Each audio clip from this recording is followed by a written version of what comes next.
Assalamualaikum warahmatullahi wabarakatuh. Salam sejahtera, Om Swastiastu, Namo Buddhaya, salam kebajikan bagi kita semua. Alhamdulillah Rabbil Alamin, wabihi nasta'in ala umur dunya waddin, wassalatu wassalamu ala asrofil anbiya'i wal mursalin, wa ala alihi wa sahbihi ajma'in, amma ba'du. Yang saya hormati Bapak dan Ibu tim penilai sertifikasi dosen, perkenalkan nama saya Leli Panca Andrianto, Eskom Mkom. Saya adalah dosen tetap pada Prodi Teknik Informatika Fakultas Ilmu Komputer Universitas Pamulang, Kota Tangerang Selatan. Pada kesempatan kali ini, saya akan memaparkan unjuk kerja Tridharma Perguruan Tinggi di bidang pendidikan dan pengajaran. Saya mengampu beberapa mata kuliah yang sesuai dengan bidang keahlian saya. Salah satunya adalah mata kuliah Algoritma dan Pemrograman 1. Mata kuliah Algoritma dan Pemrograman 1 merupakan mata kuliah wajib semester 2. Mata kuliah ini merupakan fondasi dasar bagi mahasiswa untuk berpikir logis dan sistematis dalam menyelesaikan masalah menggunakan komputer.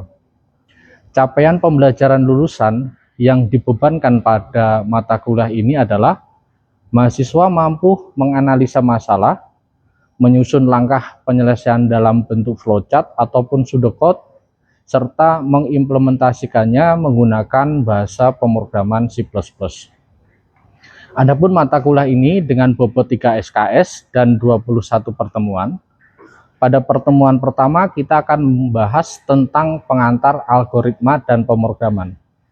Pada pertemuan kedua membahas mengenai lingkungan pengembangan atau IDE. Kemudian pada pertemuan ketiga kita akan membahas mengenai operator aritmatika dan logika. Pada pertemuan keempat assignment statement. Kemudian pertemuan kelima arithmetic expression. Pada pertemuan keenam preprocessor dan library function. Pada pertemuan ketujuh input output. Pada pertemuan ke-8 percabangan if dan if else. Pada pertemuan ke-9 percabangan dengan switch case. Pada pertemuan ke-10 control statement menggunakan nested if. Pada pertemuan ke-11 perulangan menggunakan for. Pada pertemuan ke-12 perulangan menggunakan while. Pada pertemuan ke-13 pengulangan menggunakan do while. Pada pertemuan ke-14 array 1 dimensi. Kemudian pertemuan ke-15 project switch case. Pada pertemuan 16 project control statement. Kemudian pada pertemuan ke-17 project perulangan menggunakan for. Pada pertemuan ke-18 project perulangan menggunakan while. Pada pertemuan ke-19 project perulangan menggunakan do while dan nested loop. Kemudian pada pertemuan ke-20 project array 1 dimensi, dan yang terakhir pertemuan ke-21 yaitu project menggunakan decision perulangan dan array 1 dimensi. Selanjutnya sistem perkuliahan yang saya lakukan pada mata kuliah ini dengan menggunakan metode blending atau kombinasi antara sistem perkuliahan tatap muka dan online. Sistem online menggunakan e-learning management system. Perkuliahan tatap muka ataupun online dilakukan sesuai jadwal yang sudah ditentukan oleh Prodi Teknik Informatika. Pada proses pengajaran ini saya menggunakan beberapa model di dalam pengajaran, diantaranya yang pertama adalah student center approach, pendekatan pembelajaran di mana mahasiswa menjadi pusat pemeran utama dalam proses belajar mengajar. Sementara dosen beralih fungsi dari sumber pengetahuan tunggal menjadi fasilitator ataupun motivator. Kemudian yang kedua adalah case-based method atau metode pembelajaran berbasis kasus. Salah satu metode pembelajaran aktif yang sangat relevan. Kemudian di akhir pertemuan kita menggunakan metode project-based learning. Selanjutnya untuk penilaian mata kuliah ada 4 penilaian. Yang pertama yaitu kehadiran, yang kedua tugas, yang ketiga UTS, dan yang terakhir adalah UAS. Dengan bobot masing-masing sebesar untuk kehadiran 10%, tugas 20%, UTS 30%, dan UAS 40%. Selanjutnya saya akan menampilkan video pengajaran pada mata kuliah Algoritma Pemrograman 1 pada materi pertemuan 8 dengan pembahasan percabangan if dan if else. Selamat menyaksikan. Oke, baik. Assalamualaikum warahmatullahi wabarakatuh. Waalaikumsalam warahmatullahi wabarakatuh. Selamat siang semuanya. Siang. Gimana kabarnya hari ini? Alhamdulillah. Alhamdulillah sehat semua ya. Oke, hari ini ada yang nggak masuk? Masuk semua? Oke, masuk semua. Ya, sebelum memulai perkuliahan, ada baiknya kita berdoa terlebih dahulu ya. Kita berdoa menurut agama dan keyakinan masing-masing. Berdoa dimulai. Berdoa selesai. Oke, baik. Jadi hari ini kita akan membahas materi di pertemuan ke-8 ya, di mata kuliah Algoritma dan Pemrograman 1. Jadi di materi pertemuan 8 ini kita akan membahas tentang percabangan dengan menggunakan if dan if else. Oke, sebelum kita masuk ke pertemuan 8, di pertemuan minggu lalu kita membahas apa? Ada yang masih ingat? Iya. Input dan output. Nah, input output itu ada apa aja? Ada C-in, kemudian C-out, scan dan print. Oke, baik. Masih ingat ya? Oke, baik. Kita akan langsung aja ke materi. Ya, di sini kita membahas tentang percabangan ya, atau selection, atau ada juga yang menyebutnya dengan control flow atau pengaturan aliran. Nah, ada yang tahu percabangan itu apa? Oke, kita lihat di sini ya. Ya, jadi percabangan itu adalah konsep dalam pemrograman yang memungkinkan program untuk membuat keputusan. Jadi berdasarkan dengan kondisi. Nah, ketika kita membuat program dan di dalam program itu ada kondisi yang muncul, kondisi itu bisa benar atau salah. Jadi memungkinkan dua kondisi. Misalkan benar, nanti akan bagaimana, kalau salah nanti akan bagaimana. Nah, ini kita menggunakan percabangan. Sebagai contoh kasus, misalkan kita mau login di aplikasi ya. Pada saat kita mau login, di situ kita ada perintah memasukkan user dan password ya, memasukkan user dan password. Nah, kalau misalkan user dan passwordnya itu salah, maka ditolak. Seperti itu ya. Kalau misalkan user dan passwordnya benar, maka boleh masuk ke aplikasi atau masuk ke halaman utama dashboard. Nah, ini adalah fungsi dari percabangan atau mengontrol aliran. Jadi ada dua pilihan, kalau benar itu bagaimana, kalau salah nanti seperti apa.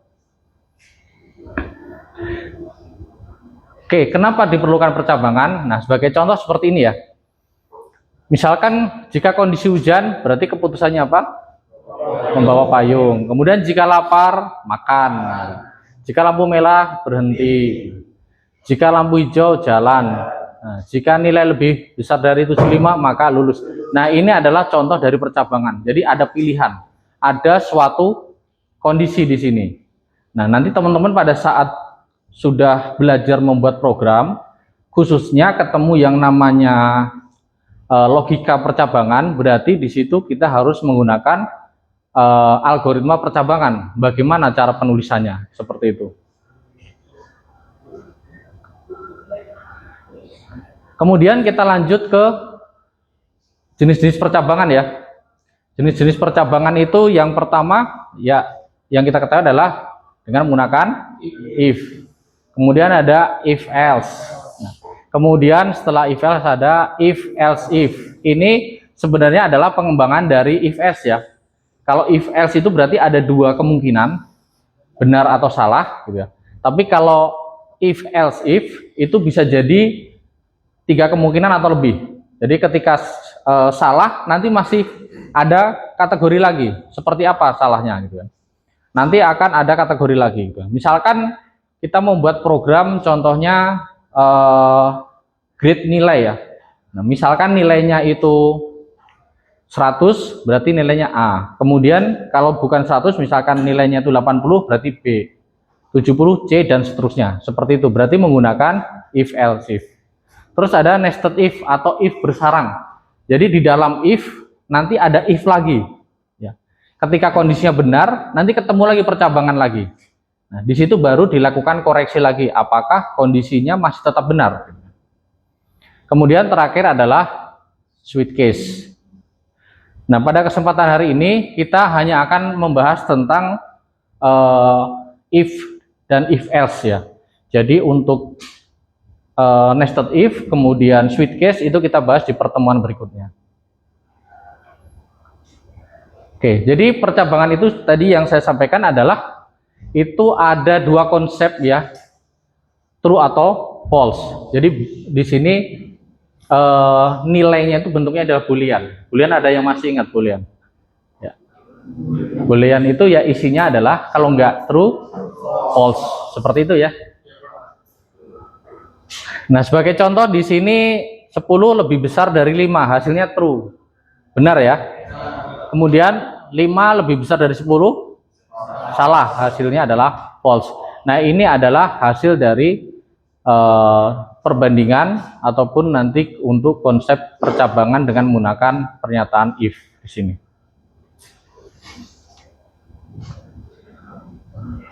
Nah, ini adalah operator relasional ya yang biasa digunakan di dalam percabangan. Bisa lebih besar, lebih kecil, lebih besar sama dengan, kemudian lebih kecil sama dengan, kemudian tanda sama dengan, atau tidak sama dengan. Tidak sama dengan ditambahkan tanda seru di sini ya. Artinya kebalikannya. Misalkan tidak sama dengan true berarti hasilnya adalah false gitu ya. Jadi kebalikannya. Oke. Nah, kita lihat di sini adalah flowchart-nya untuk percabangan. Ini adalah flowchart percabangan dengan menggunakan if. Ini adalah cara penulisannya ya. Cara penulisan di dalam programnya. Oke, kita bahas di flowchart-nya di sini ya. Ini pertama mulai, kemudian nah, ini kita mau cek apakah hasilnya itu lulus atau tidak, seperti itu ya. Jadi pertama di input nilainya adalah 85. Nah, ini tanda belah ketupat ini menandakan decision atau percabangan. Jadi kalau kita buat program, kemudian kita buat flowchart-nya, ketika ada decision percabangan, berarti kita menggunakan ini tanda belah ketupat. Terus di sini kita kasih keterangannya, nilai lebih besar 70. Ini adalah aturannya ya, aturannya. Kalau nilai lebih besar 70, berarti cetak lulus. Kalau lebih kecil dari 70, berarti, nah ini karena tidak ada else-nya, berarti dia tidak akan terjadi apa-apa ya. Jadi ini fokus ke kondisi benar ya. Nah, maka di sini kesimpulannya apa?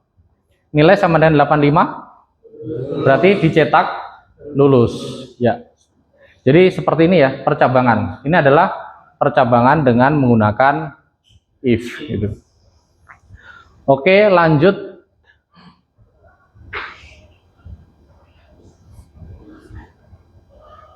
Nah, ini adalah contoh programnya ya. Jadi nanti kita akan coba membuat contoh kasus programnya. Nah, ini programnya yang saya buat di sini kita gunakan untuk mengetahui apakah sudah memiliki KTP atau belum, hasilnya ya. Nah, di sini pertama kita masukkan dulu library-nya, include EOStream, kemudian kita gunakan using namespace std. Ini tujuannya adalah untuk menghilangkan std di dalam cin dan cout-nya ya, di dalam sintaksnya sini. Jadi pada saat penulisan cin dan cout-nya itu lebih simple ya. Kemudian di sini kita buat integer umur. Nah, umur ini tipe datanya adalah integer. Kemudian ada perintah masukkan data, cin, masukkan data umur. Misalkan di sini umurnya saya input 20. Nah, ketemu percabangan di sini. If umur tadi saya input berapa? 20. Nah, 20 lebih besar sama dengan 17. Berarti hasilnya adalah sudah memiliki KTP gitu. Kalau misalkan umur di sini saya inputnya 15. Nah, berarti begitu masuk ke sini, if jika umurnya di sini 15 lebih besar sama dengan 17. Benar atau salah? Salah. Berarti dia akan keluar. Nggak akan masuk ke sini. Ya. Otomatis akan keluar. Kemudian di displaynya tercetak hasilnya nggak? Kosong ya. Karena di sini tidak ada else-nya. Ya, tidak ada pilihan untuk else-nya. Jadi di displaynya akan tercetak kosong di sini. Oke. Kemudian kita lanjut ke percabangan if else ya. Kita lanjut ke percabangan if else.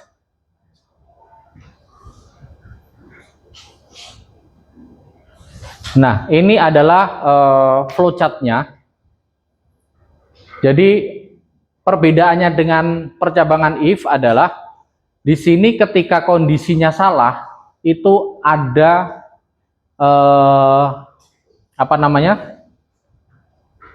nanti kita akan memberikan perintah apa di sini ketika kondisinya salah. Kalau di sini berarti kalau kondisi salah kita kasih keterangan. Nah, ini harusnya tidak lulus ya. Ya. Jadi ini di flowchartnya yang salah, tapi harusnya pada saat nilainya benar ini lulus. Kemudian di sini di flowchartnya kita buat tidak lulus di sini ya. Oke, jadi di sini kita input nilainya misalkan 65. 65 nanti akan dicek di sini di bagian decision-nya ya. Kemudian setelah dicek di bagian decision, karena tadi nilainya 60, apakah 60 lebih besar 70? Tidak ya. Berarti masuk ke sini ya. Masuk ke bagian else-nya ya.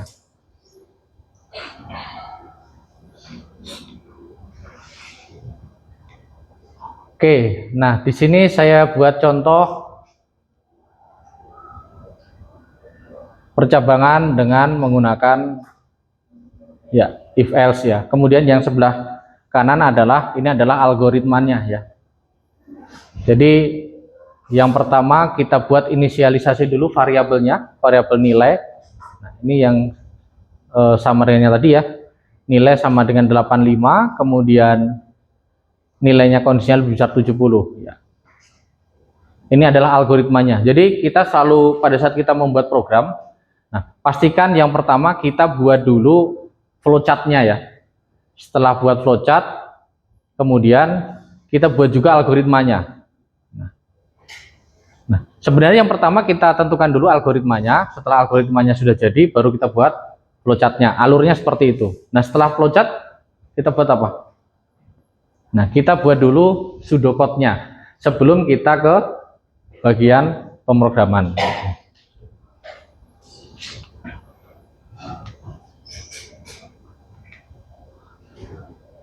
Oke, nah ini adalah contoh penulisan program ya. Contoh pembuatan programnya. Jadi kita gunakan bahasa C++. Pertama, seperti biasa ya, kita harus menuliskan library-nya. Nah, kadang-kadang mahasiswa itu sering lupa di sini di penulisan library-nya. Kemudian di bagian using namespace std ini juga sering lupa. Nah, karena ini penting ya supaya kita tidak menuliskan sintaks std ini secara berulang-ulang di sini. Makanya kita tuliskan di atas using namespace std. Nah, kemudian lanjut kita inisialisasi dulu variabelnya ya. Variabel apa yang akan kita buat. Di sini kita gunakan variabel nilai. Jadi kita cari yang gampang dulu ya. Kita bikin program yang sederhana dulu. Nah, nanti baru kalian untuk contoh projectnya kalian bisa buat project yang lebih kompleks ya. Selama ini kalau kita buat project selalu ya buat contoh lulus atau tidak gitu ya. Kemudian membuat grade nilai A, B, C atau D gitu. Nah, kalian nanti bisa buat contoh project yang lain. Misalkan membuat menu login gitu ya. User nama dan password gitu. Kalau misalkan user dan passwordnya benar, berarti boleh login gitu kan. Kalau tidak berarti keluar dari aplikasi. Nah, misalkan itu ya. Nah, kalau membuat project login berarti ada operator logika di situ ya. Jadi ada pembandingan ya. Ada jadi yang pertama yang kita input adalah user dan password ya. Kalau user dan password berarti kedua-duanya harus benar ya. Jadi kedua-duanya harus benar. Jadi kita menggunakan apa? Logika apa? Dan ya, n ya, n di situ. Oke, ini tadi contoh programnya. Ini contoh programnya ya. Nanti kita akan demonstrasikan. Kita buat contoh programnya. Oke, kemudian, nah ini kesalahan yang sering dilakukan oleh mahasiswa ya. Yang pertama, ya menggunakan operator sama dengan ya. Jika nilai sama dengan 75, ini sering terjadi ya. Oke, kemudian lupa menggunakan kurung kurawal. Sebenarnya ini opsional ya. Jadi penggunaan kurung kurawal di dalam pemrograman gitu ya. Kemudian kesalahan menggunakan operator logika. Nah, di sini menggunakan operator logika n ya. Nah, di sini if nilai lebih besar 75, kemudian n absensi lebih besar sama dengan 80. Nah, nanti misalkan kondisinya, jadi ini kondisi kedua option ini harus dua-duanya benar. Jadi kadang-kadang yang sering terjadi itu mahasiswa kesalahannya ada di sini ya. Pada saat menentukan kondisi di operator logikanya.